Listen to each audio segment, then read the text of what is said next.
반갑습니다.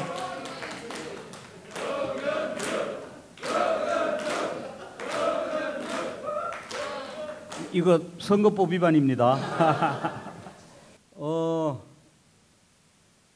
제가 4년 전에 해임되고 난 뒤에 첫 1년은 아무것도 못했습니다. 배임죄 재판 받느라고 1심 때 정말 아무것도 못했어요. 제가 원래 이제 4년 전에 딱 이명박 대통령에 의해서 되고 난 뒤에 이젠 좀 자유롭게 좀 살고 싶어서 뭐 되어가는 꼴도 사납고 해서 제가 이제 포탈에 제 닉네임 해서 신청해서 블로그도 하나 하려고 그때 이제 제 블로그에 닉을 완전한 자유인이라고 제가 올렸습니다. 그 제목 가진 분이 없더라고요. 중복했더니 중복이 안 돼요. 그래서 제가 이제 완전한 자유인이라는 닉을 가지고 이제는 좀 자유롭게 좀 살자. 명박 정권하고 이만큼 싸웠으면 됐지. 그리고 8월 11일에 제가 해임이 되고 그리고 그날인가 그 다음날 오후에 이제 짐을 다 싸서 KBS를 떠났습니다. 집에 딱 도착했는데 오후에 검찰이 저를 잡으러 왔어요. 그리고 8월 11일 날 딱 해임된 날 오후에 체포영장 신청을 했습니다. 정말 잽싸지요? 요새 김재철 씨는 안 그렇게 합니다. 7억 철씨. 근데 그래서 이제 잡혀가서 2박 3일 조사를 받았죠. 제가 검찰에 다시 잡혀간 거는 꼭 만 30년 만이었습니다. 30년 전에 긴급조치 9호로 잡혀가 가지고 검찰에서 조사를 받았고 30년 만에 이제 다시 검찰에 잡혀갔는데 30년 전 검찰, 30년 전 기자, 언론, 하여튼 뭐 저는 지금 현재 우리나라에서 가장 문제 있는 두 집단이 검찰하고 언론이라고 생각을 하고 있고 두 집단이 진영으로 바뀌기 전에는 우리가 사람답게 살 수 있는 그런 토양을 도저히 마련할 수 없다라고 확신하는 사람입니다. 근데 그 두 집단에 의해서 30년 전에도 이렇게 무참하게 당했고 30년 뒤에도 똑같이 당했어요. 근데 두 집단이 30년 전하고 지금하고 차이가 하나 있습니다. 30년 전에는 정치검찰도 박정희 유신 독재에 있었던 그 정치검찰도 그래도 조금은 부끄러운 줄 알았어요. 기자들은 더 부끄러워했습니다. 저를 포함해서. 검찰에 잡혀갔더니 긴급조치로 잡혀갔는데 검찰이 직접 나서서 조사를 안 했습니다. 저 경우에는. 밑에 계장 시켜가지고 했지. 수사계장. 수사과 직원 시켜가지고 조사를 했어요. 정치적인 확신을 가진 저희들하고는 맞부딪히지 않았어요. 법정에서 막 싸워도 별로 말도 안 했어요. 조금은 부끄러워했습니다. 요새 검찰들 어때요? 아주 당당합니다. 국민들 무시하고 자기들 멋대로 수사하고도 얼굴 하나 까딱 안 합니다. 승승장구하고 있고요. 기자 마찬가지예요. 옛날에는 언론인으로서 그 기본적인 역할을 하지 못한 것에 대한 부끄러움이 다 있었습니다. 그런데 요즘은 특히 조중동이나 방송사의 다수들, 기존 제도권 언론의 다수는 부끄러움이 없어요. 그 부끄러움을 느끼는 사람들이 이번에 KBS, MBC, YTN, 연합뉴스 파업 참가한 거 아닙니까? 물론 본인은 파업하는 기자들하고 같이 뜻을 같이 하지만은 동조할 수 없는 부분 그런 사람들도 상당수 있었을 거예요. 그러나 제가 볼 때는 지금 기존 제도권 언론의 적어도 절반 이상은 부끄러움을 모릅니다.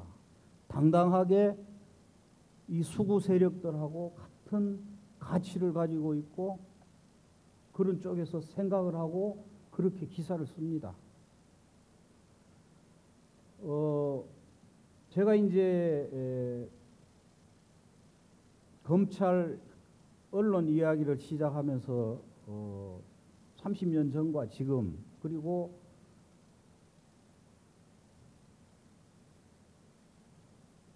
특히 이번에 파업에 나섰던 또 40년 전에 제가 젊은 기자 시절에 유신 정권에 저항하고 했던 그 시절에 그 저항하던 그 출발점, 마음의 출발점이 바로 부끄러움이었습니다. 언론인으로서 제 기능을 하지 못한 것에 대한 부끄러움이었습니다.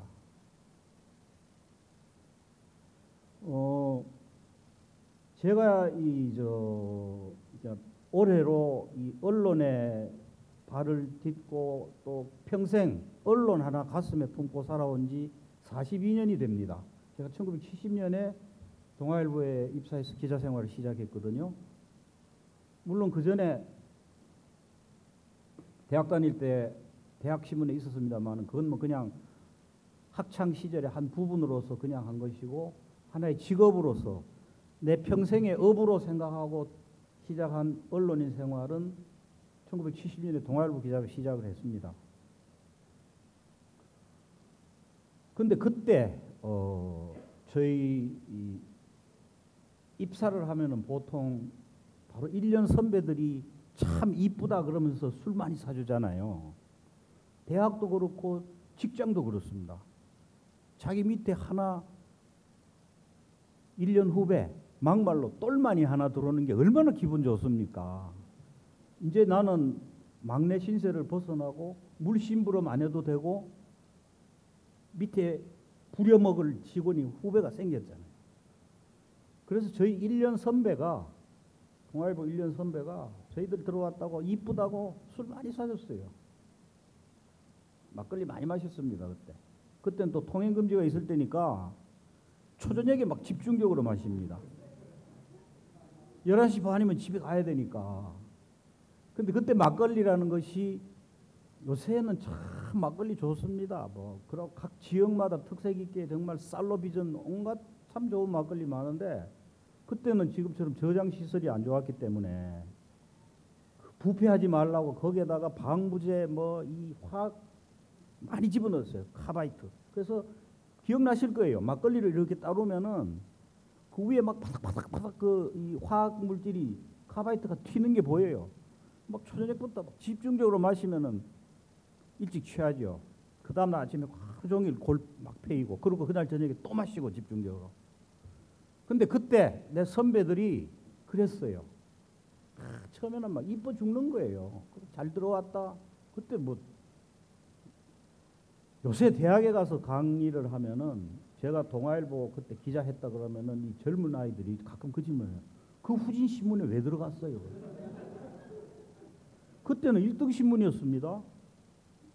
우뚝 서선 1등 신문이었어요. 비판도 했고 걸려. 근데 어쨌거나 선배들이 참 힘들게 들어왔다. 청운의 뜻을 짜고 언론인으로서 하다가 어느 순간 술이 딱 취하면은 막 선배들이 분노를 했습니다.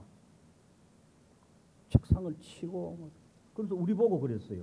야, 너가 이렇게 힘든 시험 쳐서 들어올 정도로 똑똑한 놈들이 뭐하러 기자하러 들어갔냐? 동아일보에.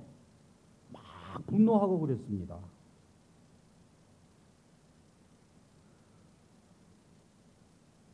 그때 저희들이 그 동아일보가 수습이 1년이었는데요. 처음 10주 동안 오리엔테이션을 받는데 매일 오전에 우리 언론계, 동아일보 혹은 언론계 선배들이 와서 오전에 내내 강의를 했습니다.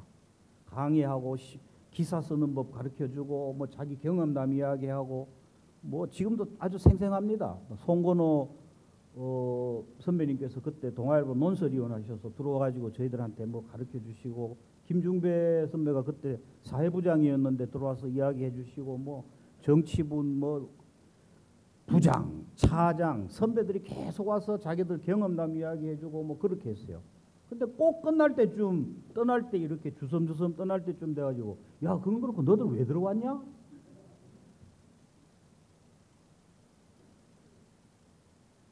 (70년이면) 유신 2년 전이지 않습니까?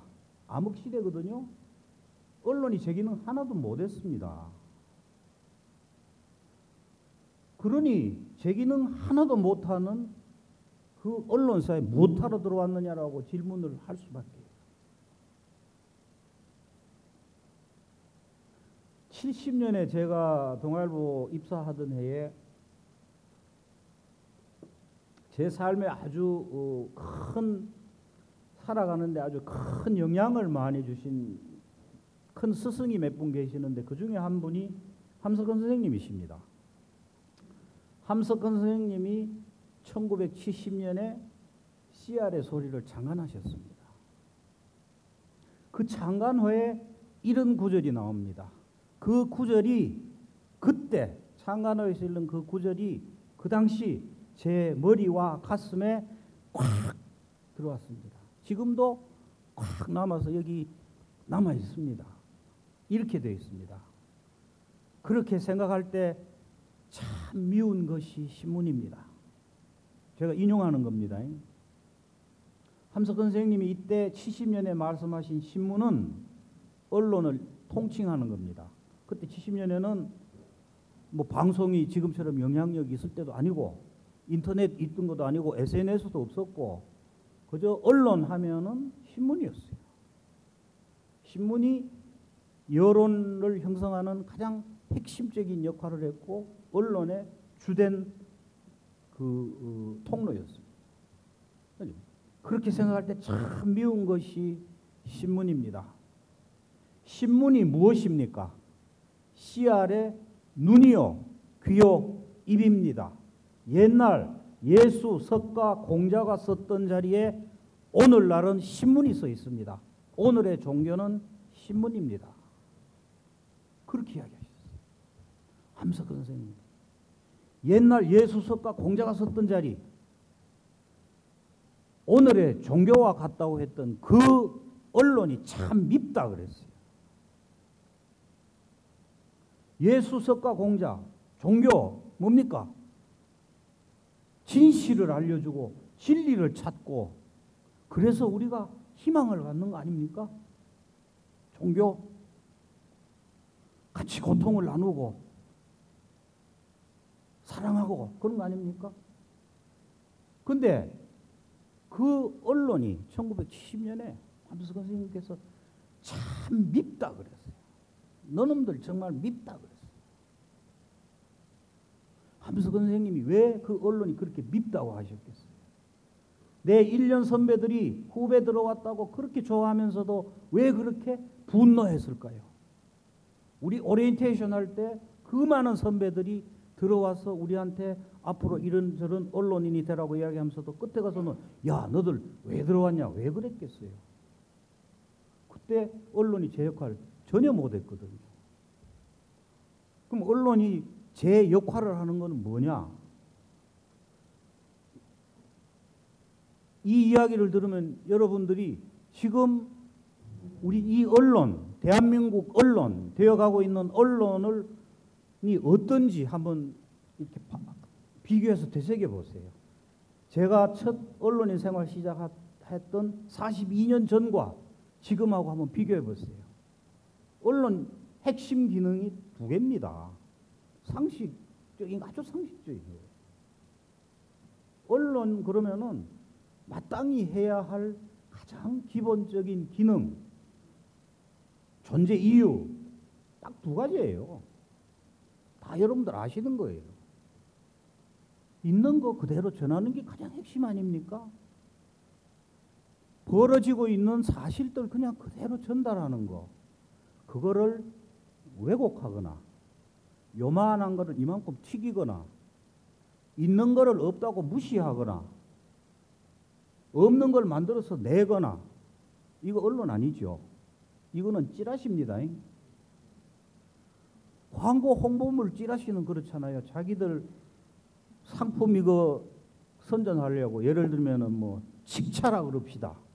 칙차에 칙이 얼마 들었어요? 얼마 안 들었죠. 0. 몇 프로밖에 안 된다는 거 아닙니까? 근데 이름은 멀쩡하게 칙차거든요. 칡냉면에 칡이 얼마나 들어있겠습니까? 저 KBS 있을 때 그 소비자 고발 프로에서 한번 그거 하는 걸 봤어요. 칡냉면에 칡이 뭐 0.0 몇 프로가 들었더라고. 근데 그거를 칡이라는 이름을 걸어가지고 마치 칡이라는 성분이 그 차나 냉면에 전화가 왔는데 안 받겠습니다. 유럽에서 전화를 했는데. 근데 죄송합니다.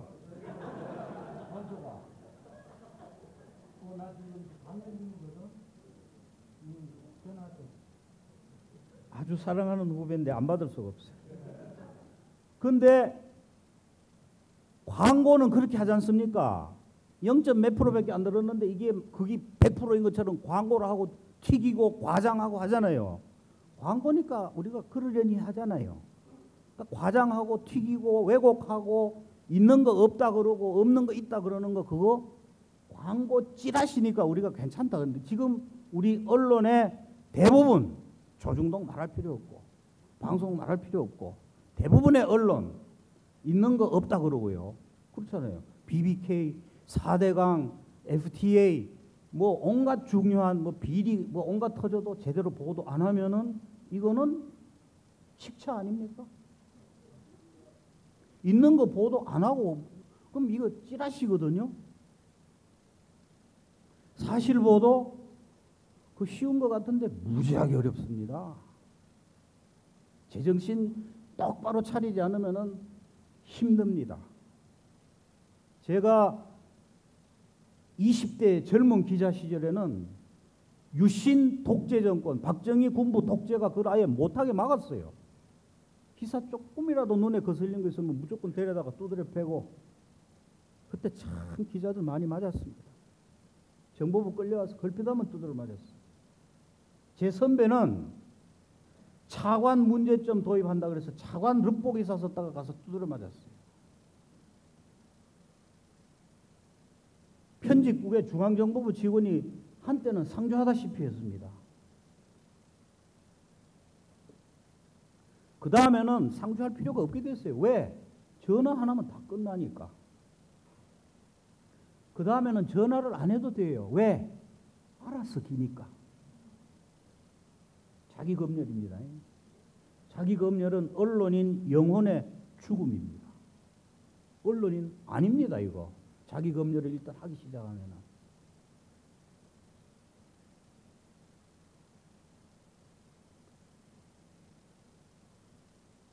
정치 권력에 의해서 근원적으로 그때는 언론 자유가 없었습니다.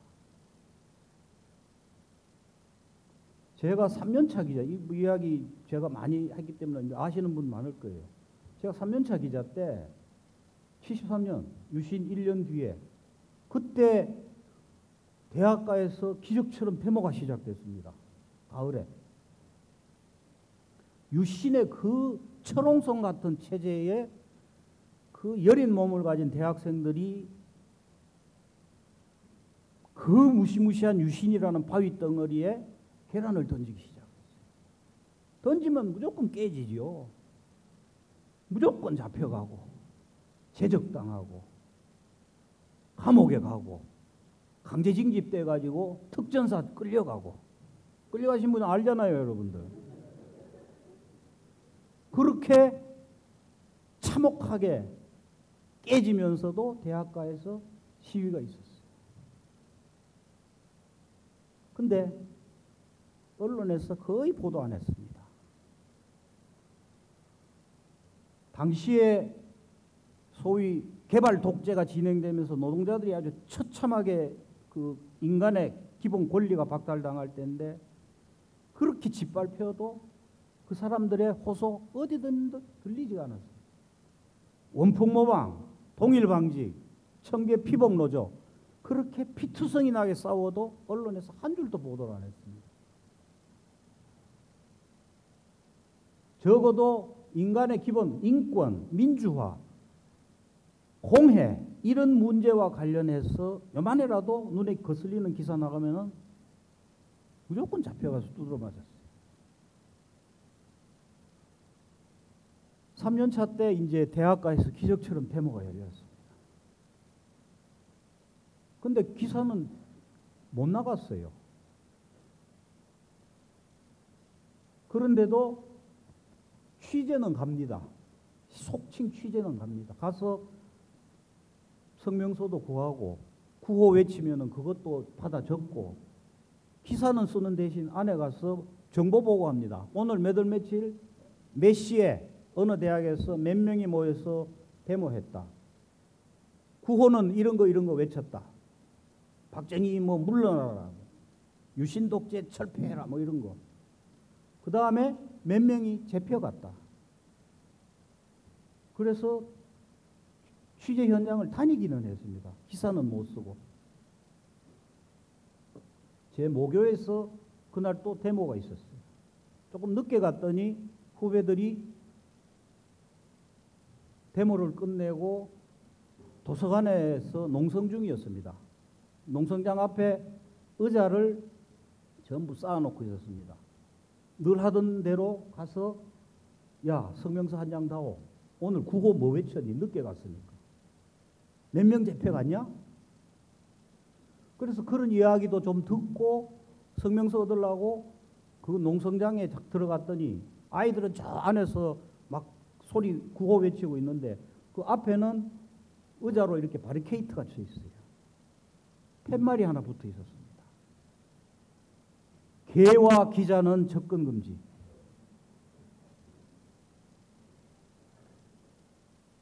사실 보도 못하는 언론 개지요. 기자 아닙니다. 그 팻말을 보는 순간 너무 부끄러웠어요. 너무너무 부끄러웠어요. 그런 부끄러움 저만 느낀 게 아닙니다. 저와 같은 젊은 동아일보, 다른 신문사 젊은 기자들 다 저와 같은 그런 부끄러움을 느꼈어요.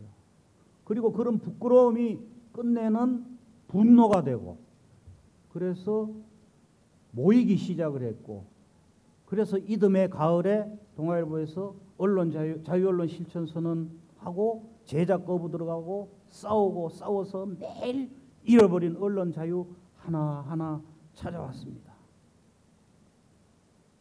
그리고 정권적 위기를 느낀 박정희 정권이 동아일보를 경영진을 압박하기 위해서 광고 일제히 없앴고요. 기억나시죠? 그래서 거기에 백지 광고가 나갔고 거기에 국민들이 그 다음에 성금을 모아서 내주고 그러다가 이듬해에 결국 박정희 정권에 굴복하고 야합한 동아일보 경영진과 박정희 정권이 그 언론자유에 앞장섰던 저희들 130명 해직한 거 아닙니까? 그 1975년 봄입니다. 제 나이 30대였습니다. 어쨌거나 부끄러움 때문에 시작한 겁니다. 제가 맨 처음에 30년 전 기자, 40년 전 기자, 40년 전 검찰, 지금 검찰, 언론인 다른 점 이야기했죠. 그때도 뭐 검찰 대부분 다 권력의 개였습니다. 그래도 일부 부끄러움은 조금 남아 있었어요. 검찰이 다 그렇다는 거 아니고 정치 검찰을 이야기하는 겁니다.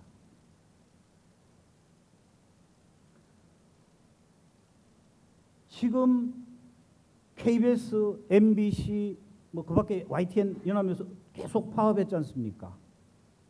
MBC 아직 파업 중입니다. 150일 넘었습니다. 벌써 160일 넘었습니다. 파업 시작할 때 MBC, KBS 그밖에 언론에 있는 기자, PD, 아나운서들이 파업을 시작하면서 파업하지 않을 수 없었던 그 여러 가지 그동안에 경험했던 것을 고백한 일이 많습니다. 여러분들 KBS, MBC, YTN, 연합뉴스 노동조합 홈페이지 꼭 들어가 보세요. 거기에 도대체 지난 4년 동안 언론사, 특히 방송 쪽에 무슨 일이 있었는지에 대한 아주 구체적인 사례들이 다 나와 있습니다. 저는 거의 매일 들어가서 봅니다. 근데 거기에 파업을 시작할 때 한결같이 나오는 단어가 있어요. 더 이상 부끄러워서 살 수가 없다. KBS 기자 같은 경우에 그럽니다. 옛날에는 KBS도 애칭이 있었습니다. 제가 있을 때.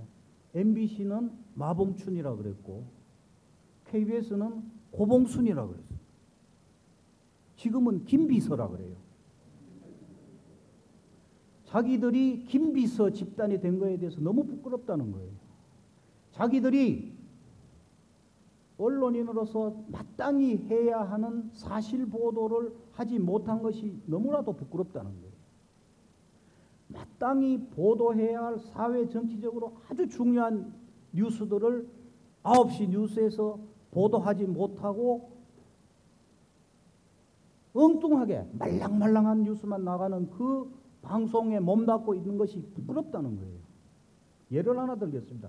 제가 이야기하는 게 아니고 KBS의 그 새노조, 젊은 기자 PD들이 만든 새노조에서 파업하면서 나온 이야기입니다.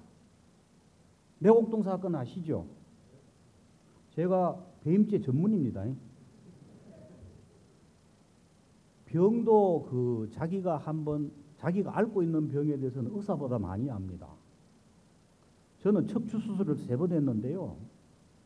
디스크 의사보다 많이 압니다. 근데 거기에 제가 배임죄를 당해봐서 배임죄 재판도 하고 책도 읽고 공부도 많이 하고 판례도 많이 봐서 제가 배임죄를 잘 압니다. 내곡동 저거 명백한 배임죄예요. 제가 가지고 있는 지식과 재판 받음, 재판 제가 대법원까지 3년 동안 했으니 배임죄 좀 알거든요.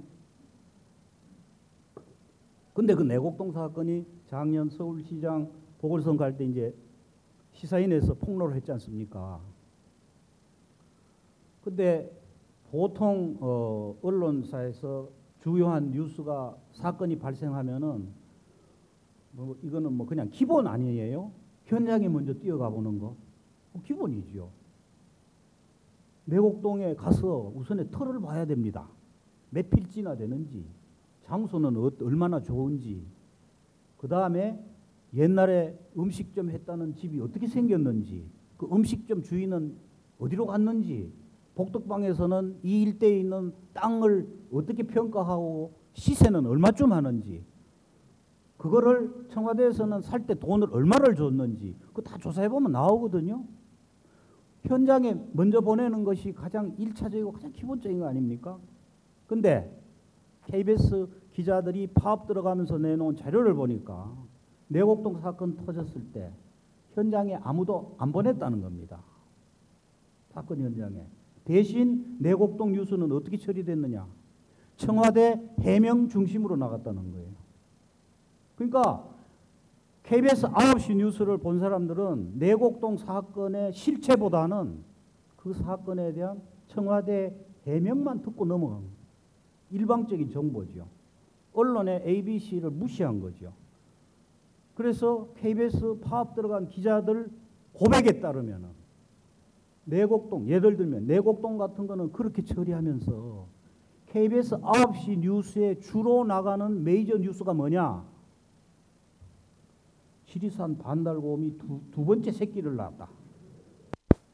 장수 풍뎅이가 애완동물이 됐다.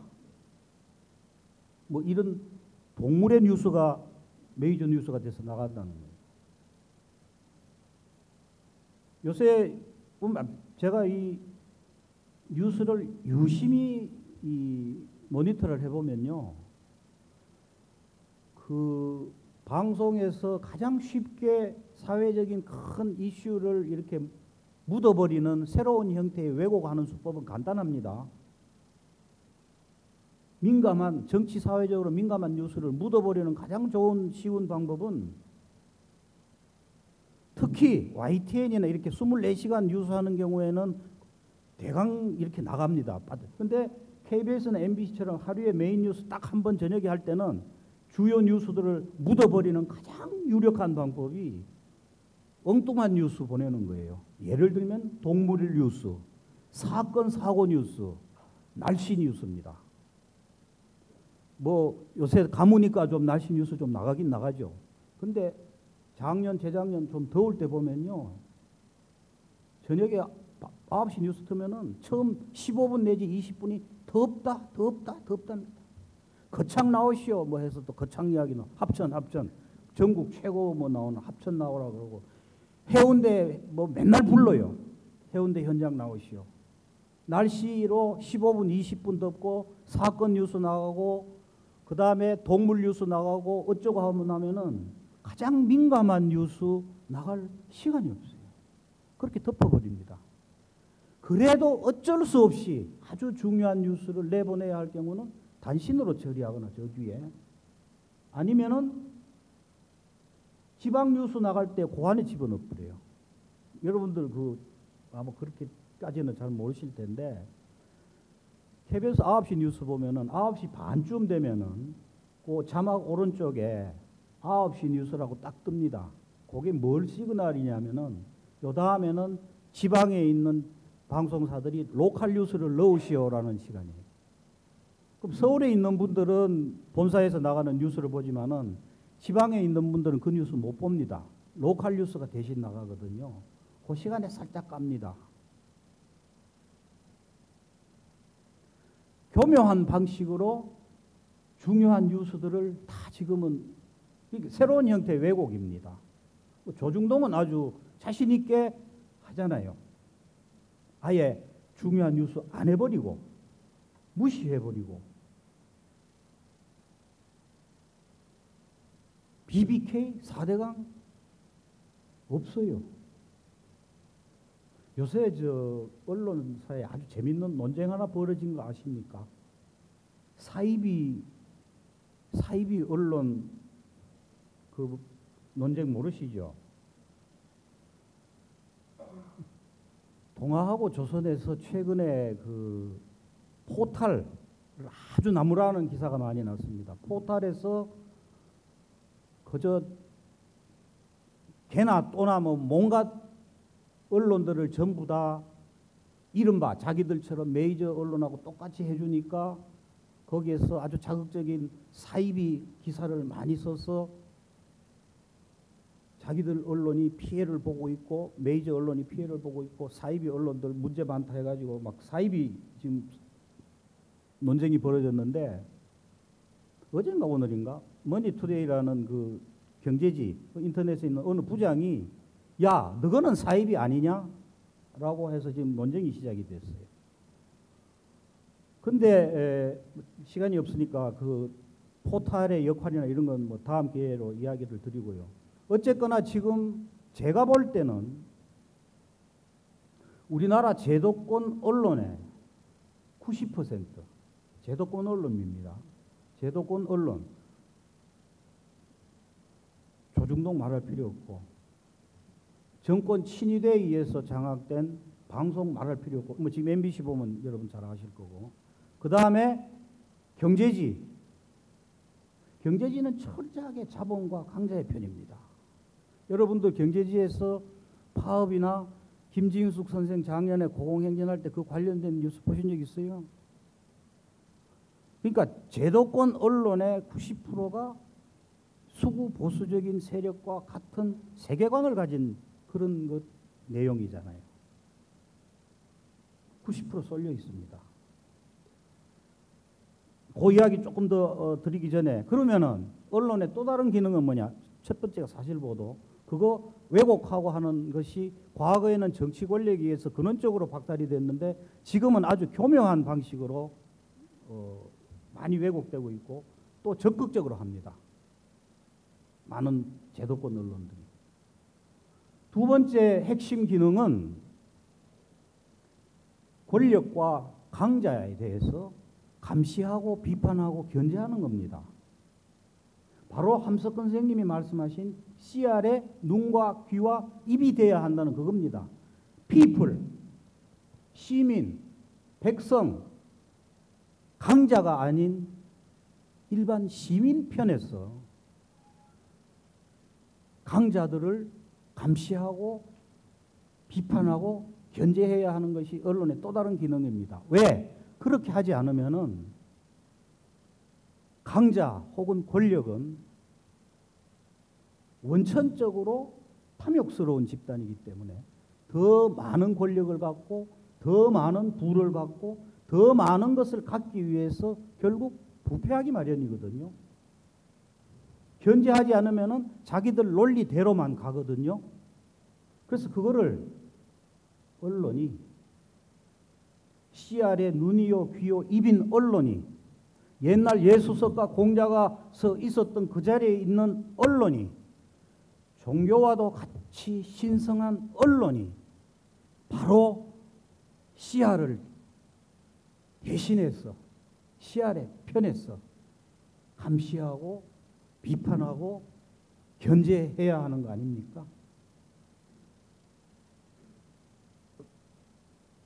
PD수첩이 미국 쇠고기 정책 고발하는 프로그램 내보냈을 때 그것은 지극히 당연한 정책과 권력에 대한 비판 기능 아닙니까? 그거를 세상에 고소를 했어요. 명예훼손 혐의로. 결국 다 무죄 판결 났잖아요. 그 무죄 판결 난 그 프로그램 김재철, 칠흑철 사장은 징계를 했습니다. 그리고 그 PD수첩 프로그램을 무력화시키기 위해서 온갖 짓을 다 해왔고요. 어쨌거나 이 두 가지 기능이 언론의 핵심적인 기능입니다. 그래서 이 두 가지 기능이 잘 하면은, 언론이 그 두 가지 기능을 잘 하면은요, 그 언론은 사회에 대해서 정말 선한 도구, 공동체의 선을 위해서 정말 아름다운 도구가 되고 바로 공론장의 역할을 하는 겁니다. 퍼블릭 포럼이 되는 거예요. 우리 사회의 온갖 종류의 갈등, 모순, 문제, 대립 이런 것들을 다 담는 그릇이 됩니다.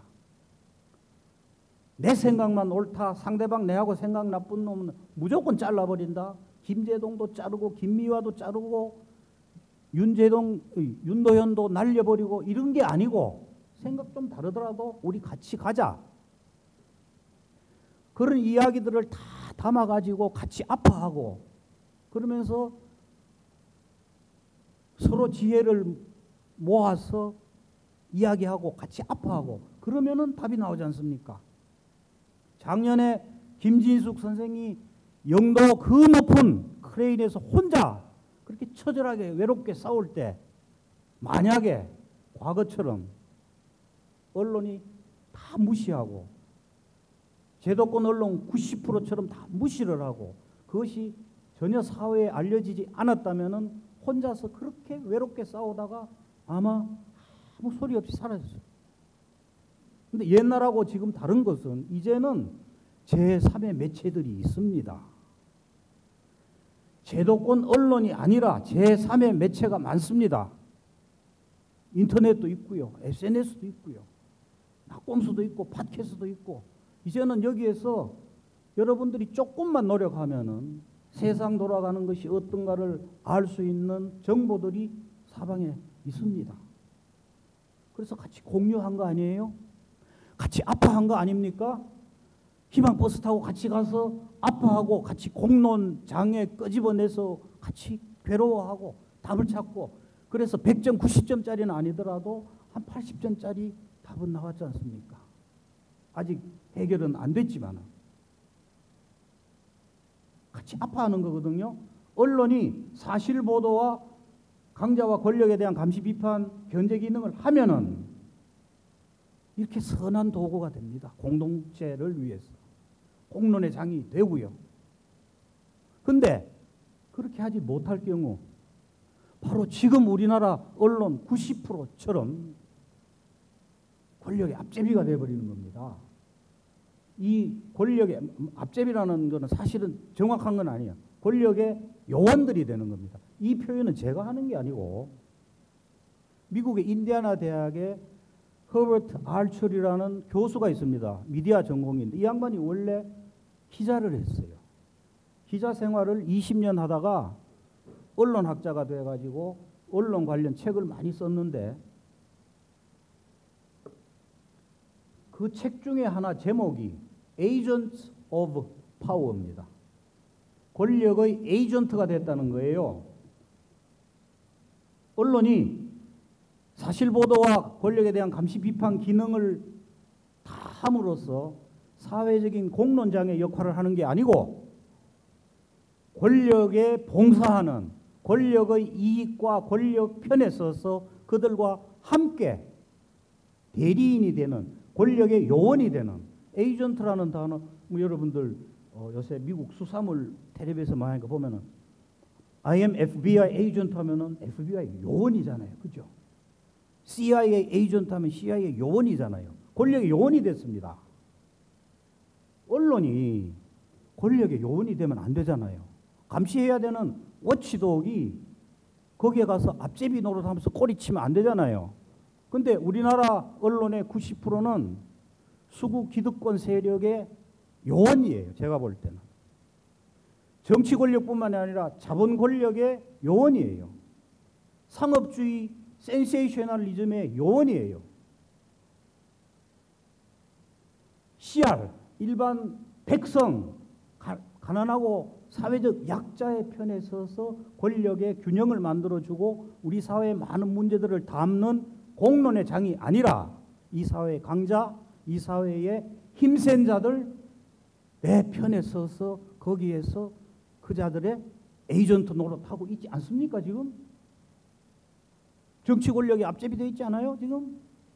그 권력에 바로 플레이어가 되어 있잖아요. 그냥 단순히 옆에서 구경꾼이 아니고 옆에서 뭐 이렇게 대강 아웃사이더로 관찰자가 아니고 지금 완전히 경기장 한복판에 들어가지고 자기들이 공 차고 이거 여기 차 절로 차 지휘 감독까지 다 하잖아요.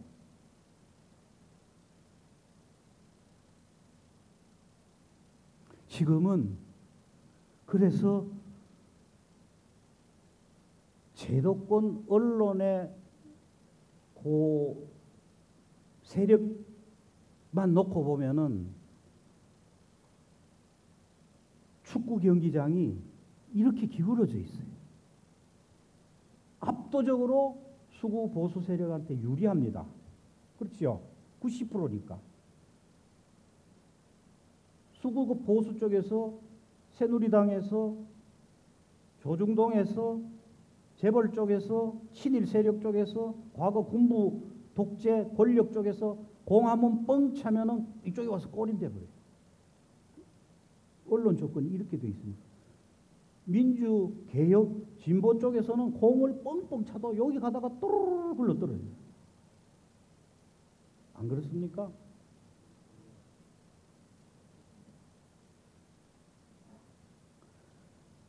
뭐 제가 하도 이야기를 많이 하고 제 글에도 썼기 때문에 대강은 아시리라 보지만은 그래도 다시 한번 들어보세요. 우리 사회의 조건이 어떤지, 우리 사회가 지금 우리나라가 처해 있는 이른바 이념적 구조와 상황이 어떤지 한번 들어보세요. 1987년에 대선이 있었죠. 6월 항쟁 시민혁명으로 비로소 대통령 우리 손으로 뽑을 수 있게 되었지 않습니까? 그 당시 박정희 전두환 그 오래된 영남 패권주의 바탕으로 한 군부 독재 정권이 끝나야 된다라는 민주화 열망이 가득했을 때 아닙니까? 그렇죠. 6월 민주항쟁도 있었고요. 직선제 얻어냈고요. 그렇게 사회적으로 민주화 그 열망이 가득했을 때인데 투표를 해보니까 물론 그때 김대중, 김영삼 두 야당 지도자들이 단일화를 못해서 됐습니다만은 저는 그 결과에 주목을 했습니다. 김영삼 후보 28%, 김대중 후보 27%, JP 8.1%, 노태우 전두환의 후계자 노태우 후보가 36.6% 득표했습니다. 그 민주화 열망이 가득했을 때 36.6% 득표했습니다. 무시무시한 숫자입니다. 노무현 대통령 3년 전에 그렇게 돌아가셨어요. 돌아가시고 일주일 뒤에 한겨레에서 여론조사했습니다. 국민적 애도가 가득할 때입니다. 한겨레에서 여론조사를 할 때 이렇게 물었어요. 노무현 대통령이 이렇게 마지막 이런 결과 책임이 그 혹독한 정치 검찰 이런 거니까 이명박 대통령이 유족과 국민한테 사과를 해야 하느냐 해야 하지 않느냐 그렇게 돌아가셨으니까 정치 검찰 언론에 합작이 위해서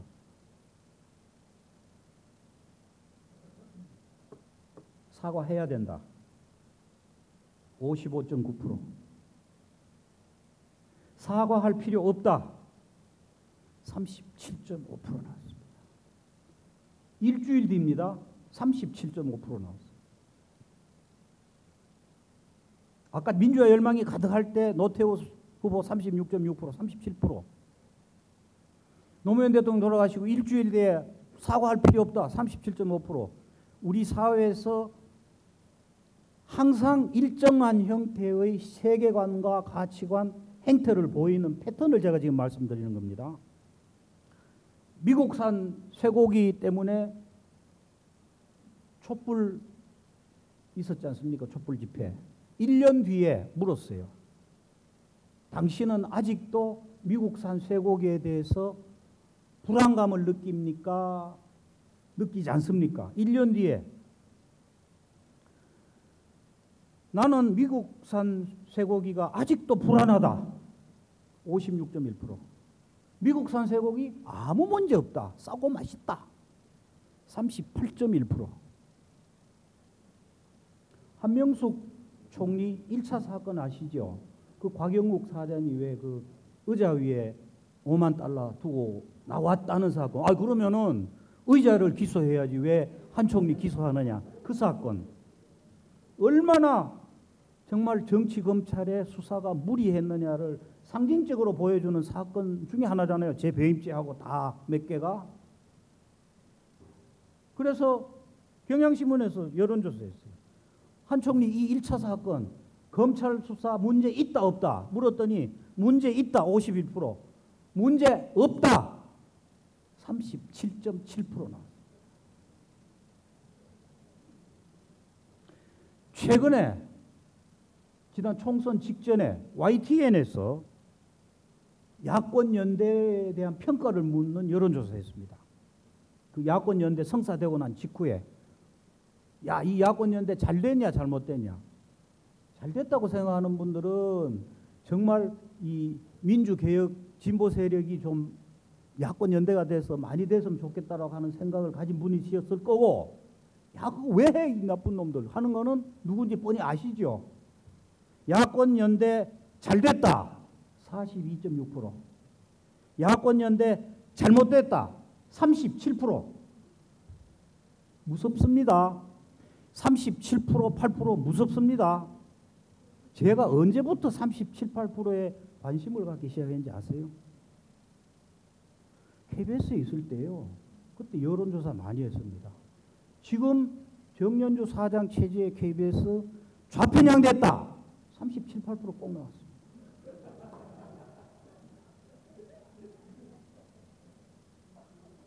요새는 제가 그런 질문을 별로 안 받습니다만은 제가 이제 배임죄 1심에서 무죄 판결 나고 난 이후부터 다시 글 쓰기 시작하고 강연 다니고 그랬습니다.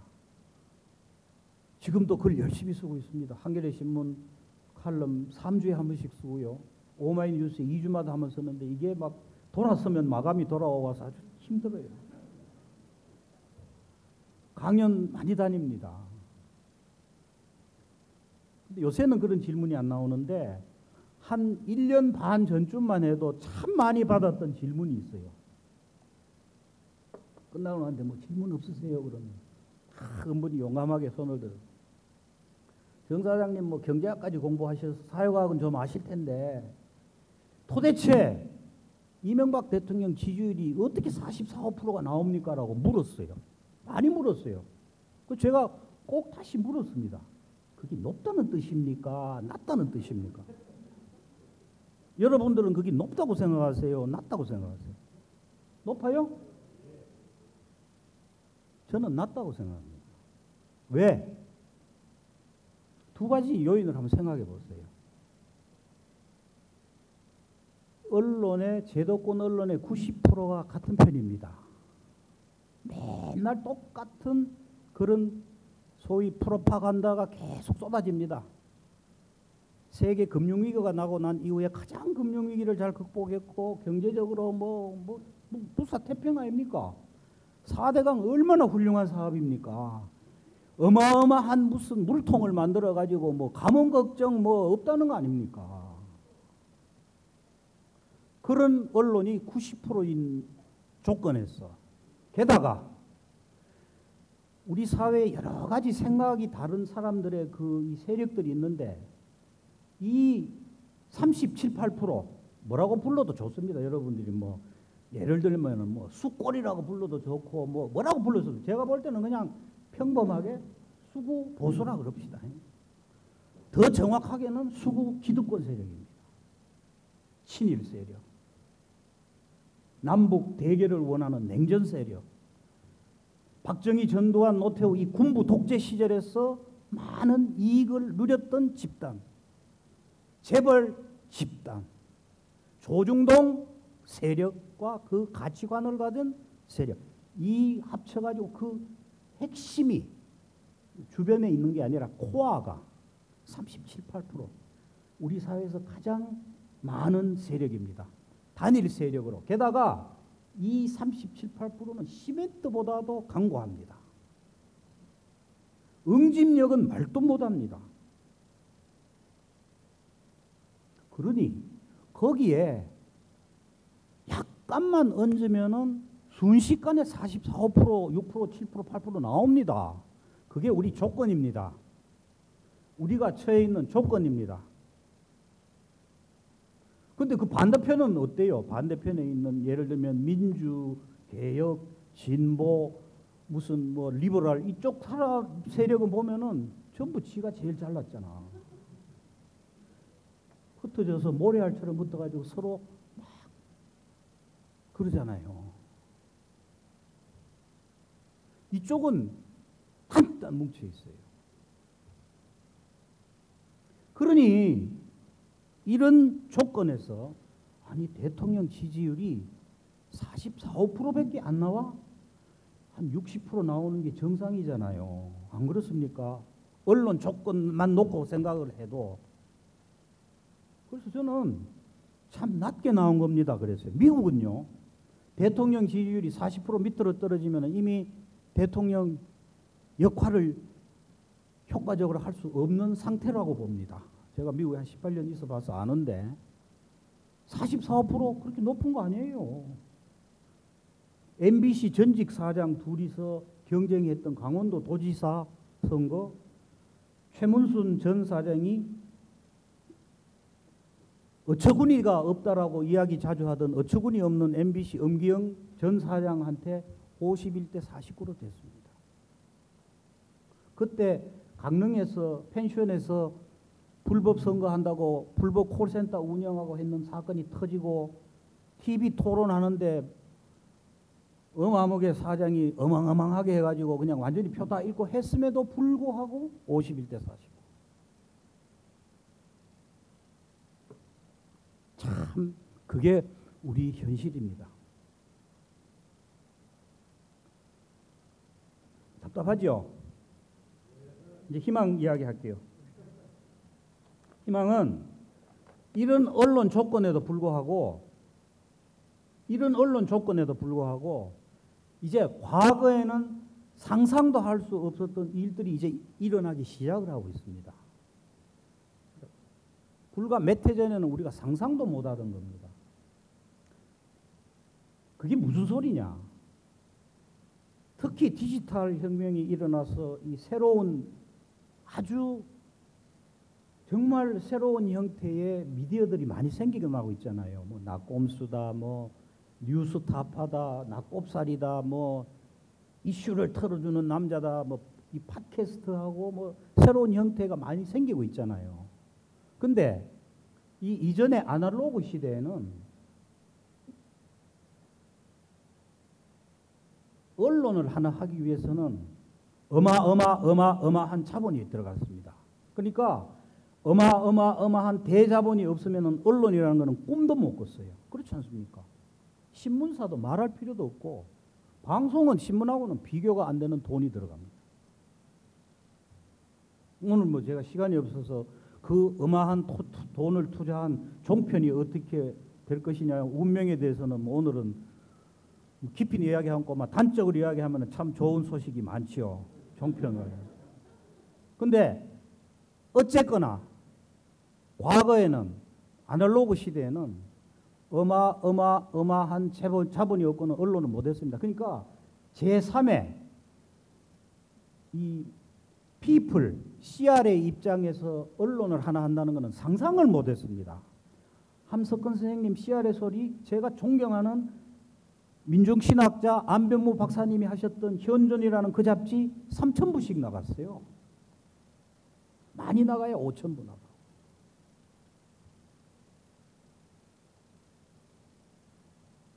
한겨레 신문 처음 창간될 때 6.29 6월 항쟁의 가장 큰 축복 중에 하나죠. 한겨레 신문 창간된 것이 뭐 여러 가지 뭐 비판도 있을 수 있습니다만 하여튼 한겨레 신문이 있는 세상과 한겨레 신문이 없는 세상을 비교해 보면은 참 귀한 신문입니다. 그 한겨레 신문 처음 창간할 때 국민들이 50억 모금해서 줬지 않습니까? 그 50억의 대부분이요. 중고 인쇄기 하나 사는데 다 들어갔습니다. 방송은 돈 상상을 초월합니다. 여러분들 방송은. 근데 해직 방송사 언론인들이 했던 뉴스타파 보셨어요? 1회에 전화한 거 보셨어요? 재밌죠? 그 뉴스타파 1회에 MBC 노조위원장 하다가 해직된 지 지금 3년째 다 돼가는 이근행 PD하고 둘이서 대화를 나눴습니다. 여의도에 있는 조그마한 찻집에 앉아서 대화를 나눴습니다. 카메라 요만한 거 2대 들고 왔어요. 저 KBS 있을 때 방송사에서 좌담회 하면은 스튜디오에 뭐 조명 켜고 뭐 뒤에 세트 배경 깔고 뭐 좋지요. 얼굴 분장도 좀 하고 눈썹도 좀 그려주고 여기 허연 것도 좀 가려주고. 근데 그냥 둘이 앉아서 이야기 나누는데 요만한 카메라 2대. 이근행 PD가 저한테 그래요. 사장님, 요거 중고 카메라 한 대 50만 원짜리입니다. 50만 원짜리 중고 카메라 2대 가지고 뉴스타파 그날 인터뷰에서 그거 잘 나갔습니다. 1회 순식간에 80만이 봤습니다. 아마 100만 넘었을걸요 지금. 제가 나가서 잘 됐다가 아니라 그런 새로운 방송이 제 역할을 못하니까 그런 제 목소리 내는 것에 대한 갈망이 있는 거거든요. 순식간에 50만 원짜리 카메라 2대 가지고 인터뷰한 그것이 들어간 뉴스타파 1회분이 순식간에 80만이 나갔는데 봤는데 조중동 종편 3개 다 합쳐봐야 애국가 시청률만도 못한 그 시청률을 가지고 환산해 보면요. 평균 보는 시청 가구 수가 그저 50만 정도입니다. 50만, 60만 밖에 안 돼요, 저거. 0.4%, 5% 3개 합쳐봐야 1.5%잖아요. 케이블 TV 가구 수가 한 1,500만 정도로 보는데 그럼 1.5 곱해보야 답이 나오잖아요. 세 개 다 합쳐봐야 그 얼마 안 된다니까. 50만 원짜리 하는 것보다도 못하다니까. 지금 재방송으로 다 떼오고 있다니까. 가만 내비둬도 망하게 돼 있어요. 돈 좀 많이 까먹고 가야 됩니다, 저거. 어쨌거나 지금은 과거에는 상상도 할 수 없는 그런 아주 작은 자본으로, 아니 심지어는 옛날에는 내가 내 글을 발표하려면은 신문사 시험을 쳐서 들어가서 기사를 쓰거나 아니면은 그 신문에서 나한테 원고 청탁을 해서 집필자가 되는 방법 외에 제 글을 발표할 수 있는 공간이 있었습니까? 없었어요. 지금은 내가 블로그 하나 열어서 1인 미디어 해도 되잖아요. 페이스북에 내 글 올려도 되잖아요. SNS에다가 막 해서 많이 뿌려도 되잖아요. 지금은 과거에는 상상도 할 수 없는 그런 시대가 기술적으로 가능한 시대였습니다. 디지털 혁명의 축복입니다. 이 스마트폰 나오기 전에는 팟캐스트 그거 사실은 팟캐스트 제가 KBS 있을 때 시작했어요. 이미 KBS에서. 그때는 인터넷하고 이렇게 연결되도록 만들어놨어요.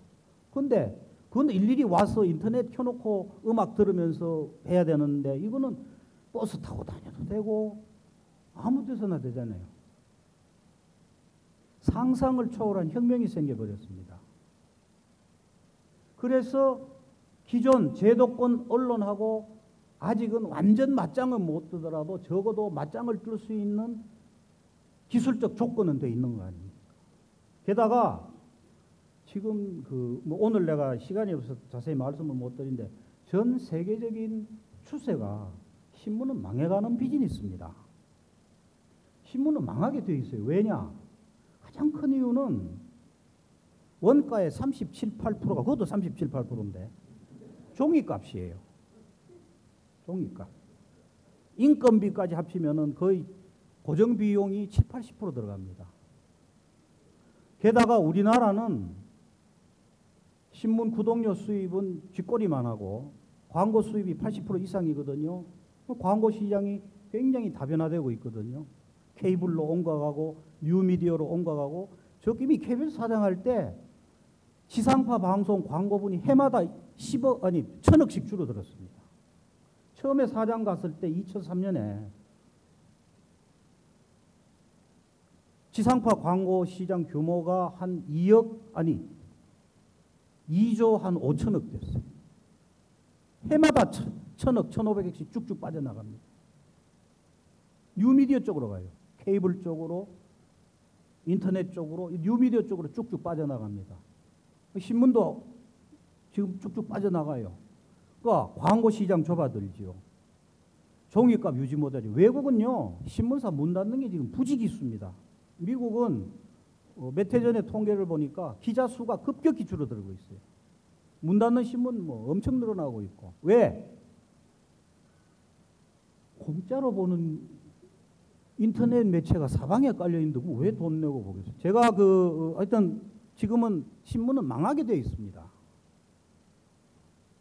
3년 전에 어떤 기자가 뉴욕타임즈 회장한테 물었어요.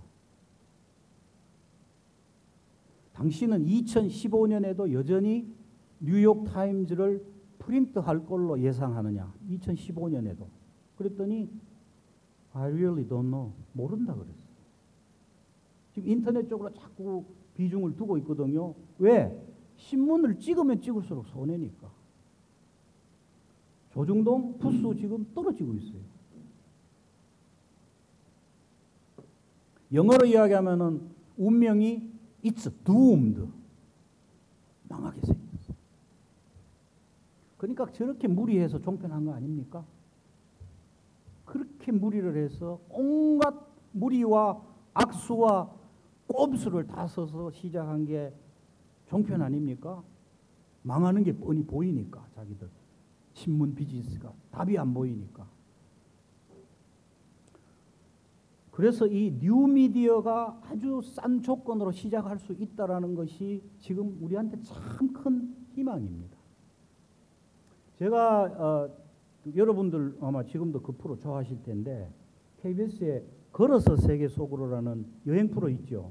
그게 원래 어떻게 시작이 됐냐 하면은 그때 이제 KBS에 막 적자 나고 해서 저보고 무능경영 뭐 하면서 막 정치적으로 난리 났을 때입니다.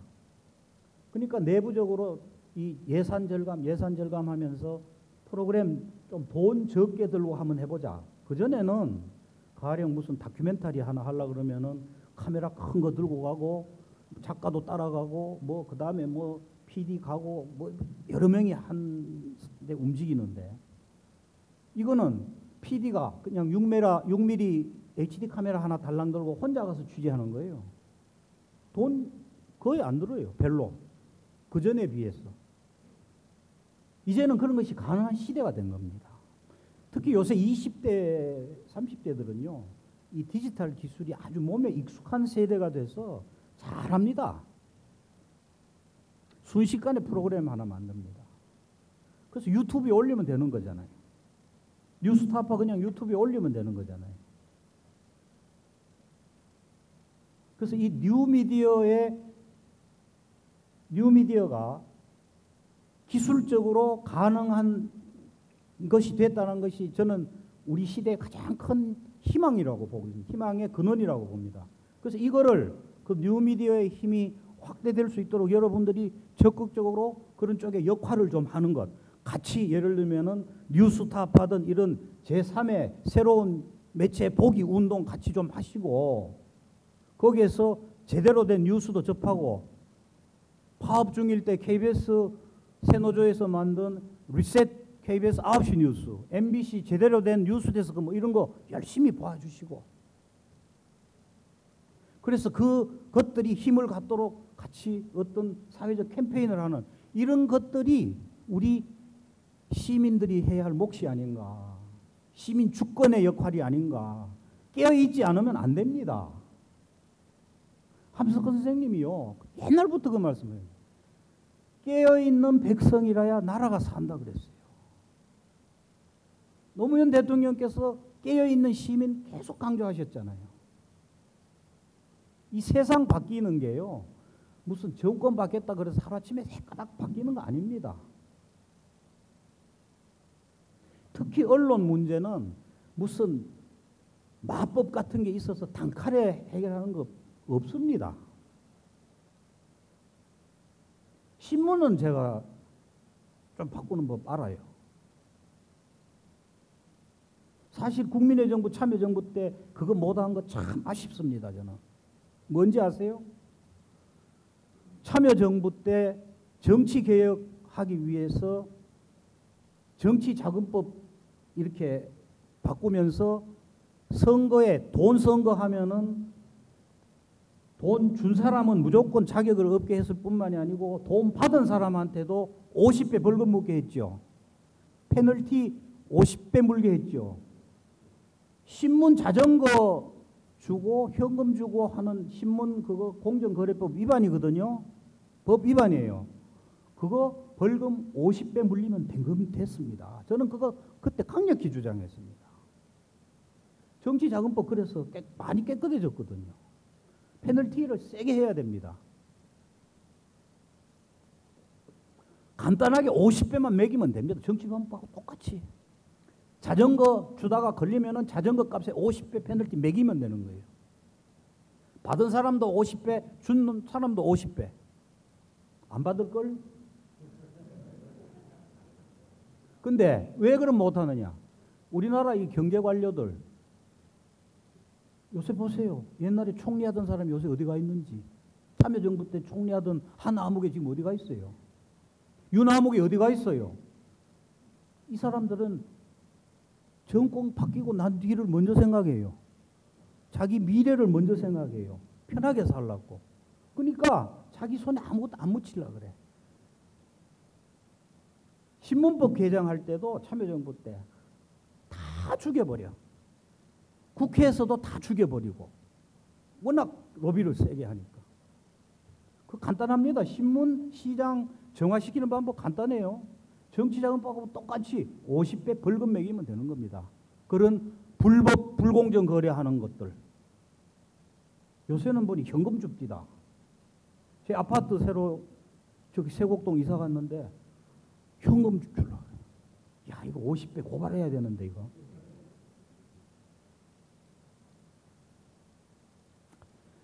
그래서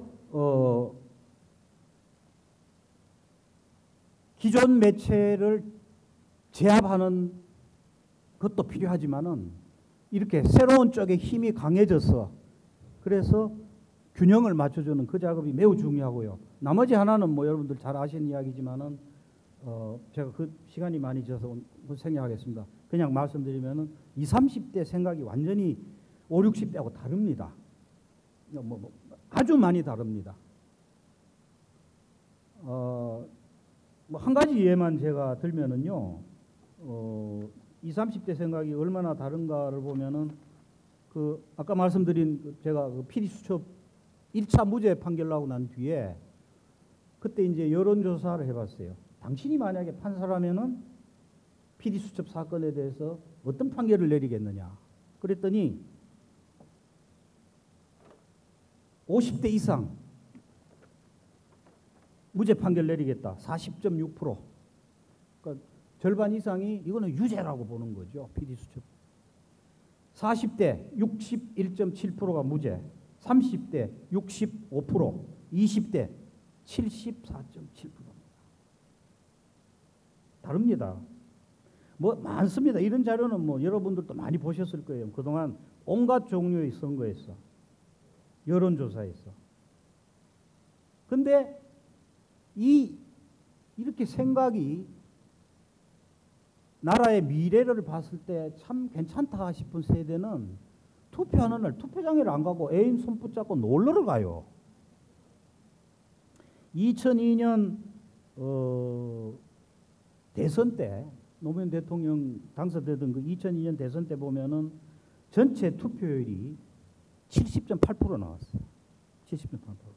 근데 20대 투표율을 보면은 20대 전반이 57.9%. 전체가 70.8%인데 제 웃돌이 좀 벗겠습니다. 지금쯤 되니 덥습니다. 제가 열을 좀 냈더니.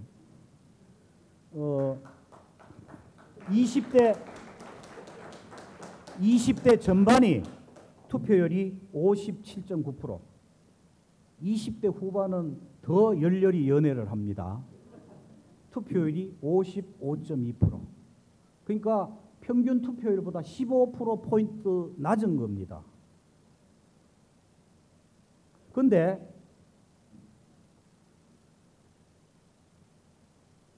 20대 19살 이상 20대의 유권자 숫자가요. 2010년 그 총선거 때 자료를 보니까 758만 명이더라고요. 20대가. 그러면은 만약에 20대가 10%만 더 투표를 하면은 일반 투표율보다는 낮지만은 그래도 10%만 더 투표장에 쫓아가면은 76만 표가 더 늘어나지요. 물론 76만 표 중에 뭐 일부는 뭐 한나라당으로 갈 것이고 또 일부는 뭐 어디로 가고 이렇게 흩어질 테지만 어쨌거나 76만 표가 더 늘어나는 거 아닙니까? 근데 이 76만 표라는 것이 얼마나 어마어마한 숫자냐. 1997년 대선 때 김대중 대통령 당선될 때 김대중 후보가 그 온갖 기적이 쌓였어. IMF에다가 JP하고 연합 온갖 기적이 쌓여서 39만 표 차로 됐습니다. 39만 표. 노무현 대통령 당선될 때 57만 표로 됐습니다. 온갖 우여곡절 끝에. 그러니까 10대가 10% 더 투표해서 얻어지는 76만 표는 어마어마한 숫자입니다. 사실은. 어떻게 보면은 20대가 10%만 더 투표하면은 세상이 바뀌어버려요. 특히 국회의원 선거는요. 보통 1000표 안팎에서 갈라지잖아. 지난번 총선 때 보면은 서울에서 20대 투표율이 굉장히 높았습니다. 결과가 어땠습니까? 근데 재밌는 거는요. 제가 이제 이 전국의 그 대학이나 이런 데 강연을 많이 가서 물어봐요. 오신 분들한테. 이 중에 뉴스타파 본 사람 손들어라 그러면요. 지방에 가면은 5%가 안 됩니다.